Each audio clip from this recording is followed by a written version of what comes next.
Today we are discussing the Antikythera mechanism that was found in Greece somewhat recently. I don't know. I don't know enough about it to talk about it, so I am going to start looking into it, but I have some questions here that are, according to Google Trends, the most asked questions on the internet about the Antikythera mechanism. So before we answer these questions, let's look into what it actually is a little bit. What is the Antikythera mechanism? Am I saying that right? Antikythera? Antikythera. Antikythera? May or may not be pronouncing it incorrectly. Oh, interesting. Okay, so the Antikythera mechanism is an ancient Greek hand-powered orrery. What the heck is an orrery? An orrery is a mechanical model of the solar system. Cool. Okay, so it's a hand-powered orrery, or mechanical model of the solar system, is the oldest known example of an analog computer. Okay, and they don't mean digital computer. They don't mean computers the way we meet them today, but they mean mechanical device that can compute things. If you feed it data, it will compute, answer, and spit it back out at you. It could be used to predict astronomical positions and eclipses decades in advance. Very cool. Okay, so it's this ancient mechanism from ancient Greece that was used to predict eclipses. It's an example of an analog computer from way back. Okay, very cool. What are our questions? How does the mechanism work? Excellent question. Let's look into it. Okay, this article is entirely too long-winded. Let's find something else. Okay, here we go. You really made me work for that, internet. Okay, so the way it worked is there was a small hand crank, and there's a whole bunch of gears inside. Let's see if we can find it. So I guess this is the picture. So there's this hand crank right here, and then you've got all of these gears inside. And so you've got on the front here, as it's like the dates you can set it to, or the measurements, and then you've got a little pointer here. And as you crank the dial, or as you crank this hand crank right here, these things are turning on the inside and calculating as, like, this is the computing mechanism where these dials are turning. Man, there's a lot of them. And then as they turn, they are also rotating this arm and will spit out a date on the calendar that has been set. How do you set it though? So I'm assuming you have to like move one of these things, and then once you've got like your query put in, maybe it's on the backside, then you crank this hand dial and all of the little gears in there will turn after you've set the appropriate mechanism, and then it will spit out the answer that you want it to. Okay, so that's how it works. What does it do? Next question.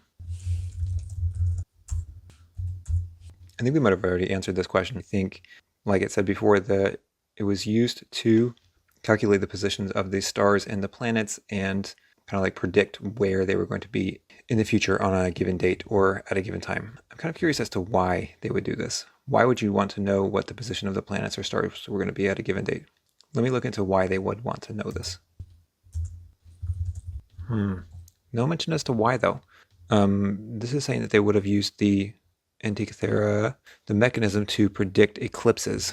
It seems like they were concerned that during an eclipse, the gods would abandon them and society would collapse or something like that. Like the eclipses were a symbol of the end times coming or something.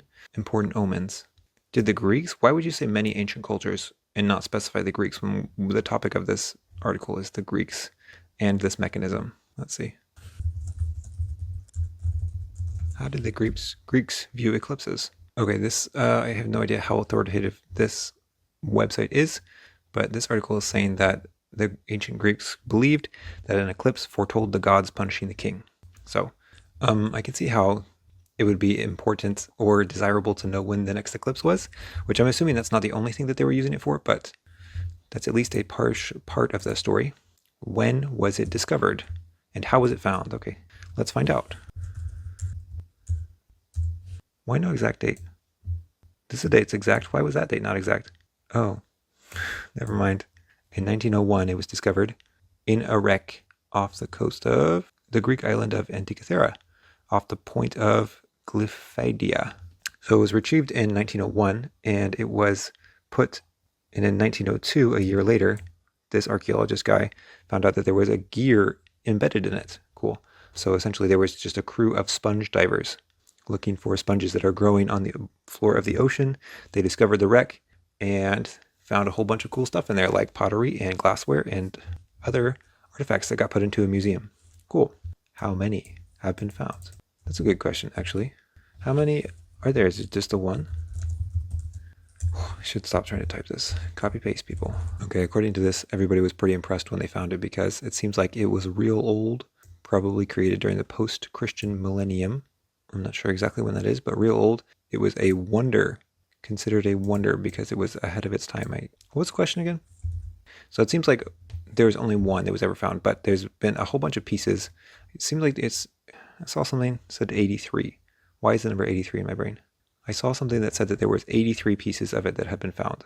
And when they found it, it was a metal sandwich with the cheese being the gears on the inside. So you can see here, I guess this is the metal of the outside. It's hard to see. So there's a whole bunch of different pieces of this thing. So I'm assuming the reason that there's only been one that was ever found is because it is kind of a marvel and it's not like a common thing that everybody was just making. It was probably like one person or one like small group of people that thought they could make this thing, build it themselves.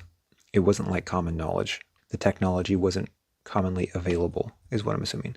82 fragments, there we go. Okay, and the last question, where is the Antikythera Mechanism? Now, I'm like 100% certain I'm butchering that pronunciation.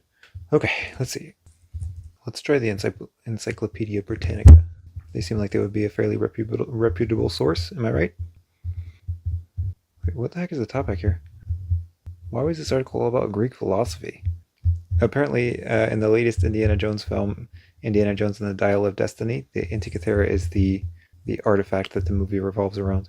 Okay, so it looks like all 82 fragments are now in the National Archaeological Museum in Athens. So if you look at all of these pictures, it says on display in the National Museum in Athens. So this one and this one and this one are all being displayed at the museum in Athens. And that's pretty much all she wrote about the Antikythera Mechanism. Hope you learned a little bit, and I'll catch you on the flippity flip. Peace.